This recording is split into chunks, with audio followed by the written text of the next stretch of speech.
I want to welcome the GMs and the wives, the godly men and the warm, inviting, feminine, empathetic women out there. Why do people project their insecurities onto you? And what is psychological transference? These topics are going to go hand in hand, and for anybody that does not have heard of transference, transference is essentially where you have experiences of your past, let's say with your father, and you have an experience with your father where maybe he just didn't have a lot of time for you right now, or he was really busy.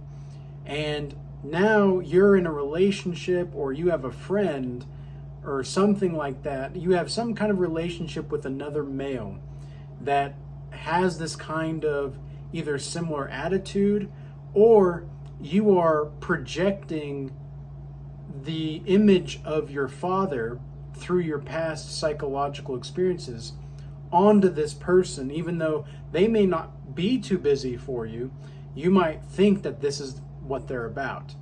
Whereas, and we'll go into more detail with that, but the people that are projecting their insecurities onto you, you have to know, in order to be ensured that this is actually what's going on, it's important that you understand what your insecurities are and what you're actually afraid of or have a fear of, or anything of the sorts. We all have fears or anxieties or whatnot. For example, my biggest fear is losing favor with God, and really to not be living out the destiny in which I'm supposed to be living out. That's my biggest fear. And I used to think that my biggest fear was regressing into my old self. But now I realize that, with the nature of fear, it's ever changing, right? If anybody that's seen the movie It with the clown, that's really a big symbolic reference to what fear is it changes depending on the person.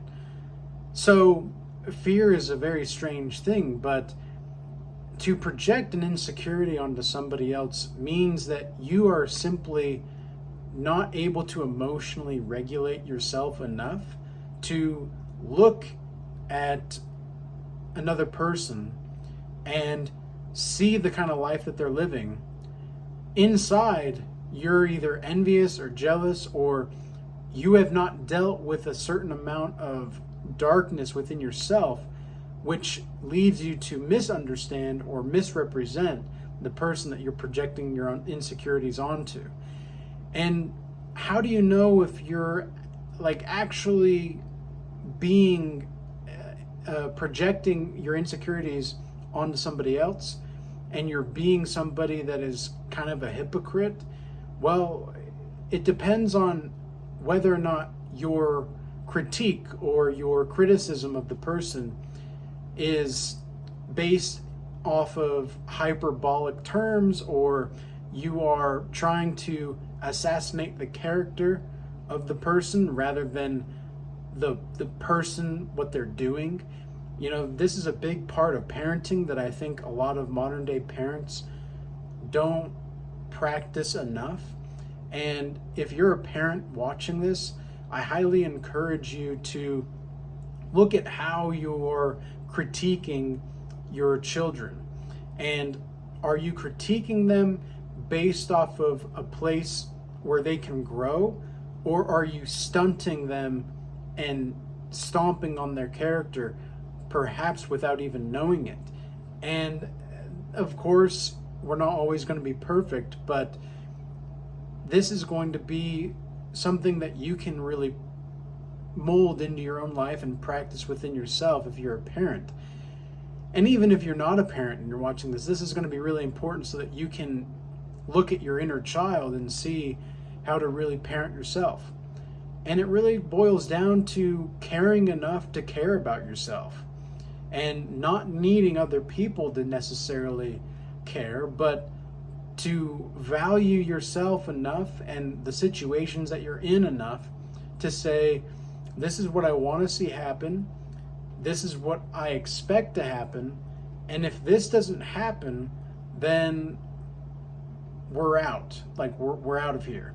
And this is not necessarily, or you're out of here. Really, it depends on like, the kind of boundary you set. But it's really about being able to set proper boundaries within yourself, is to dissolve any insecurities that you have or any fears.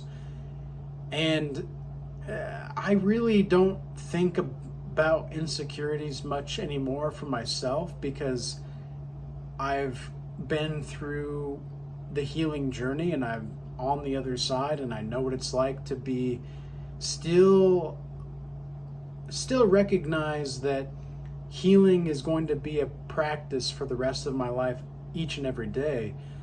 And even though I can be healing or maybe more vulnerable unto myself in certain situations, that doesn't necessarily mean that I have to display that to the world.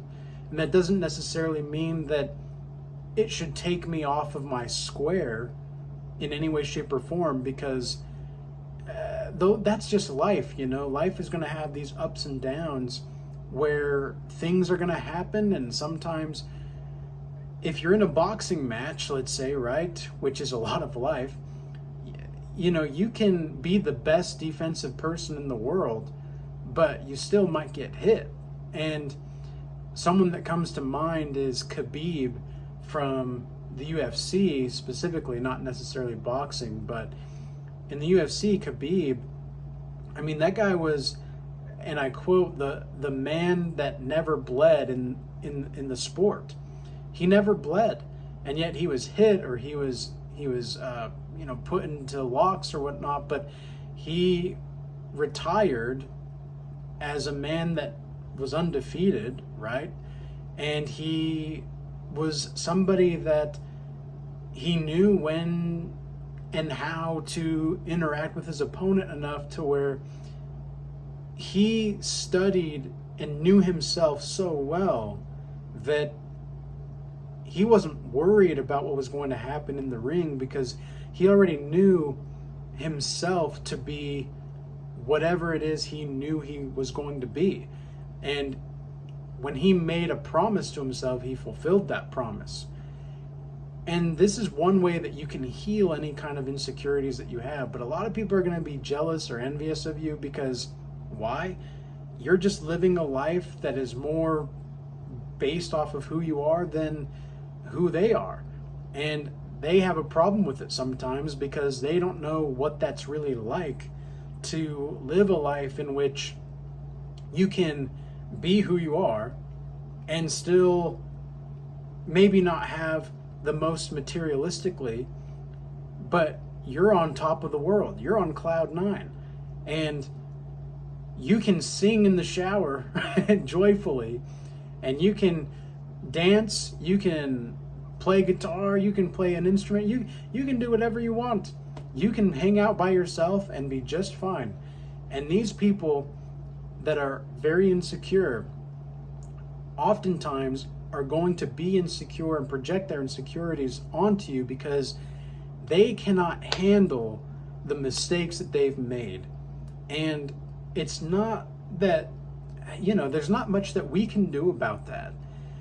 There's not much that we can do to help somebody that doesn't even want to help themselves. So how you operate during these times where people are projecting that onto you.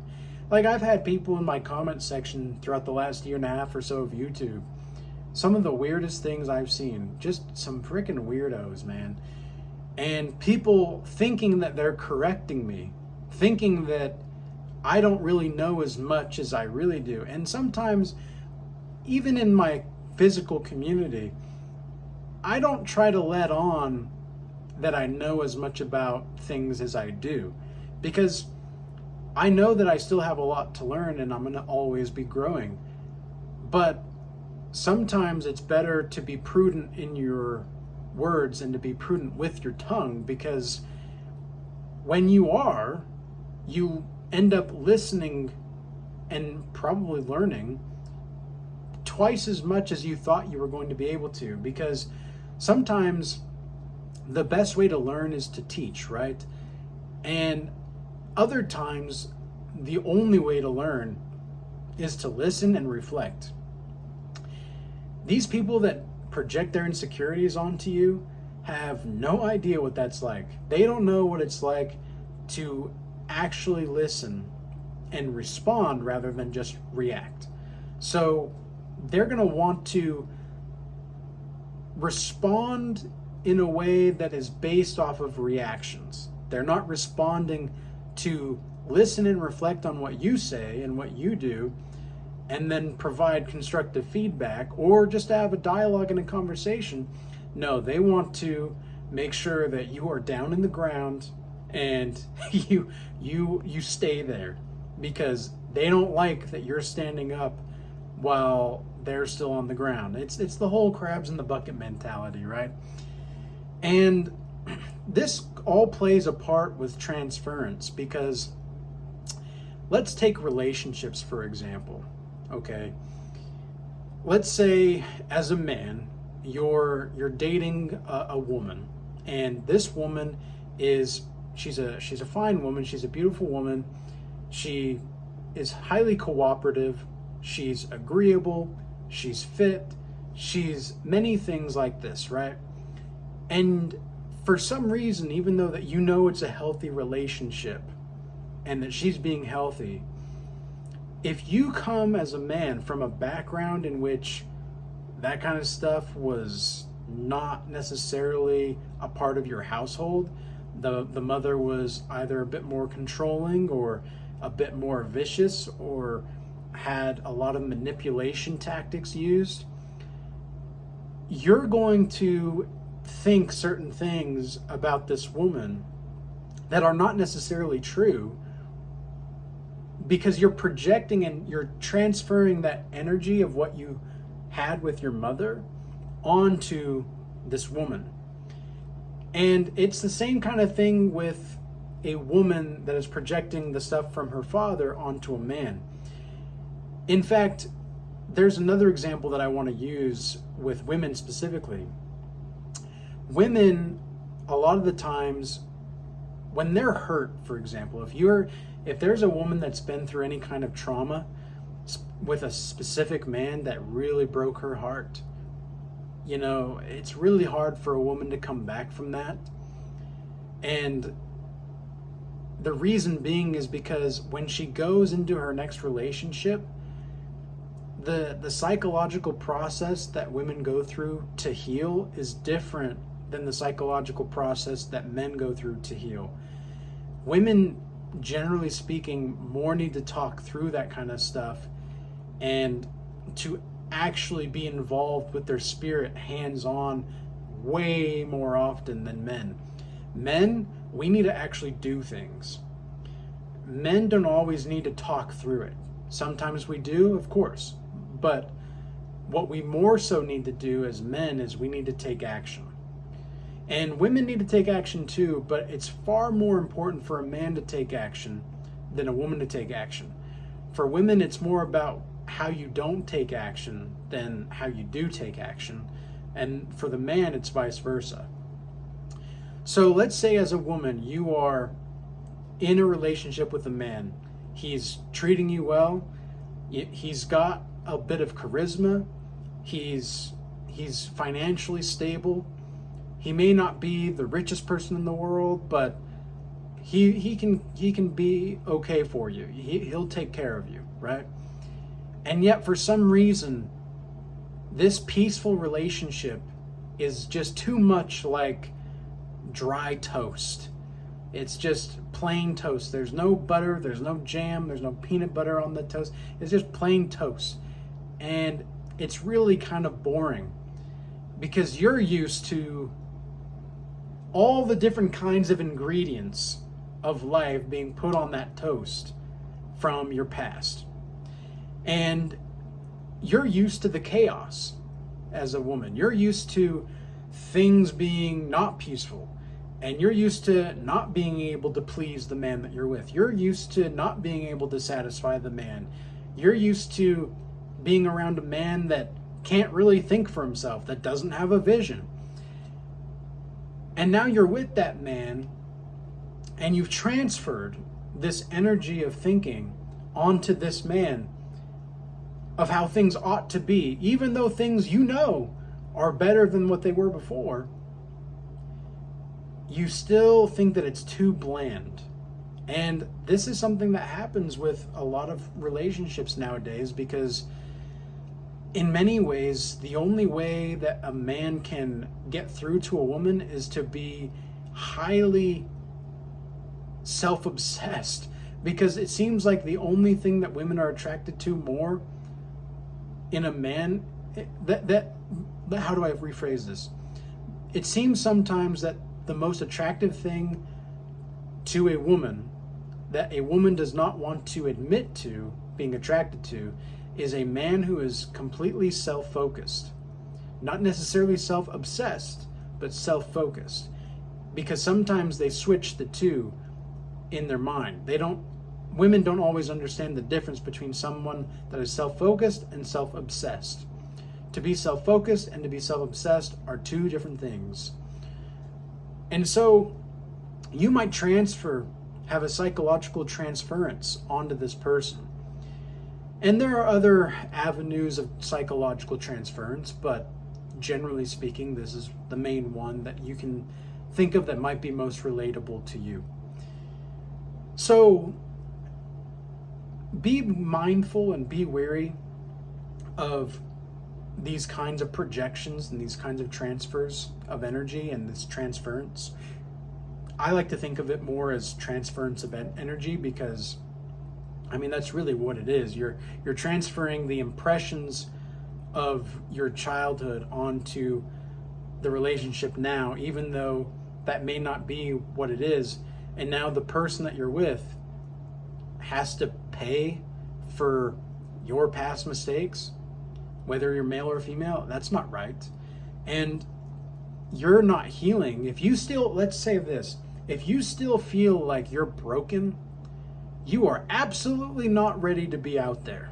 You are not ready to be out in the dating scene. You're not ready to be out procreating, okay? In any way, shape, or form.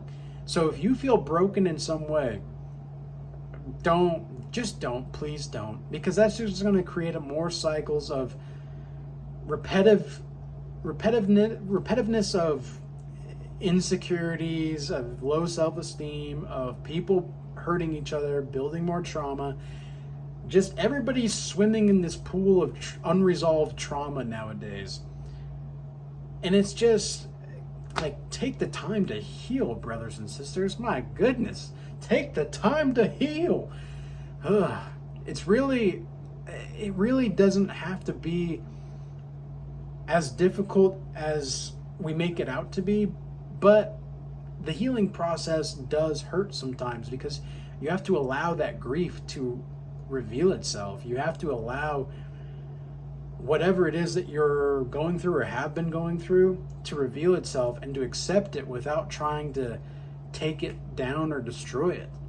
If you had bad experiences in relationships or just in situations in your past, no matter how old you were, and you're trying to deny that, you're trying to repress that, it's going to come up in your future relationships subconsciously. So be mindful of this, be aware, and be wary that you don't hurt people because you're hurt. And everybody's heard that saying before, right? Like, hurt people hurt people. So if you're a hurt person, it's time to heal. It's time to not project your insecurities on other people, and to really accept that which is inside you and deal with it accordingly. So with that being said, I hope this message was useful and insightful, and until next time, peace be with you.